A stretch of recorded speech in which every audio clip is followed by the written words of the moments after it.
நீங்கள் வந்து அண்ணன் வந்து பேசியிருந்தான் அந்த தவறு. அவர் யார் அந்த கட்சியில் ஏதோ தேர்தல் பிரச்சார குழு செயலாளர் அது நேரடியாக பேர் குறிப்பிட முடியாமல் அந்த மீசக்கார ஒருத்தர் பேசுகிறார் அப்படின்னு.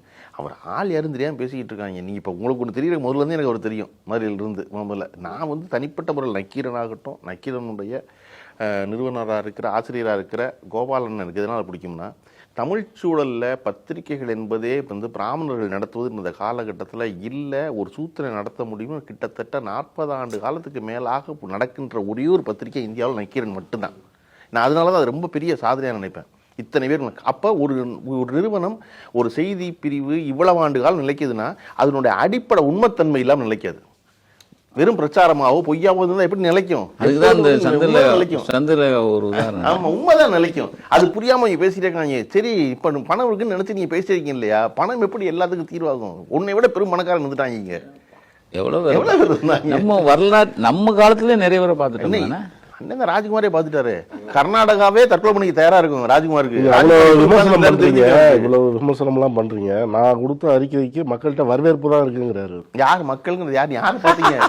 அண்ணன் நல்லா சொல்லுவாங்க, சமூக ஊடகம் அதான் சமூகம். அம்மா மக்கள்கிட்ட வரவேற்பு எதிர்ப்பு ஒண்ணு பெருசா இல்லையே.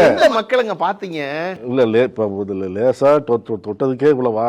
ஐயோ, நான் அதான் சொல்றேங்களே, என் வீட்டுல முக்கில் ஒரு அக்கா வந்து பூ விக்குதுங்க. அந்த பூக்கார அக்காவுக்கு வந்து விஜய் தம்பி கட்சி ஆரம்பிச்சிருக்கதே வந்து சேராது. இன்னும் கட்சி ஆரம்பிச்சிருக்கு தம்பி அப்படிங்கும்.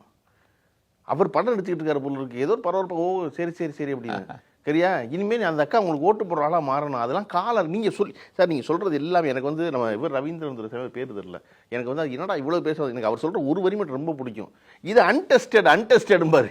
சொல்லிக்கிட்டே இருக்கீங்க. 15% இருக்கீங்க, 25% இருக்கீங்க. இது அன்டெஸ்டட் பாரு. யார் எடுத்தா கணக்கு? யார் சாணக்கியால் எடுக்கிற கணக்கா? உங்களுக்கு என்ன சாம்பிள் அளவு என்ன? எவ்வளோ பேர் எடுத்தீங்க? நீங்கள் ஸ்டாட்டிஸ்டிக்ஸ் எல்லாமே டேட்டாவெல்லாம் எடுங்க. ஆனால் உங்களுடைய சாம்பிள் அளவு என்ன? 2000 பேர் இருக்கணும் மினிமம்.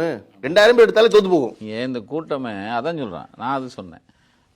திருச்சி, நாமக்கல் எல்லாரையும் அள்ளிட்டு தான் வரான் கரூருக்கு. கரூர் வந்து இவ்வளோ பெரிய கூட்டம் ஒவ்வொரு ஊருக்கு வருதுங்கிறான். அதெல்லாம் கிடையாது.